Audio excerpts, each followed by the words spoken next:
அடுத்தது தமிழகத்தில் முதல்வர் விஜய் தாங்க. சார் இது எப்படி சார் சொல்கிறீங்கன்னு கேட்குறீங்களா? ஏடிஎம்கேவோட டிவிக்கு கூட்டணி அமைச்சிருந்ததுனாக்கா யாருக்கும் டவுட்டே இல்லை, அந்த கூட்டணி தான் ஆட்சிக்கு வரும். அது இப்போ தனித்தனியாக நிற்கிறாங்க. ஆனால் களத்தில் நிலவரம் உங்களுக்கு தெரியுமா? டிவிகேனுடைய தொண்டர்களுக்கு ஏடிஎம்கே சப்போர்ட் பண்ணுறாங்க, ஏடிஎம்கே தொண்டர்களுக்கு டிவிகே சப்போர்ட் பண்ணுறாங்க. இது வெளிப்படையாகவே தெரியும். டிவிகே தலைவர் நிற்கிறார்ல விஜய் பெரம்பூரில், அவரை எதிர்த்து நல்ல ஸ்ட்ராங்கான ஆளை நிப்பாட்டிச்சா ஏடிஎம்கே? இல்லை, அவங்க நிற்கவே இல்லை, பாமகவை கொடுத்துட்டாங்க. ஸோ அங்கே வெற்றி டிவிகேக்கு உறுதி பெரம்பூர்ன்றது ஆகிடுது. அதை அவங்க விரும்புகிறாங்க.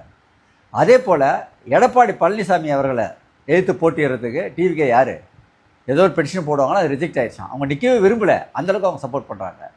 ஸோ களத்தில் இதுதான், இவங்க 2 பேரும் கூட்டணி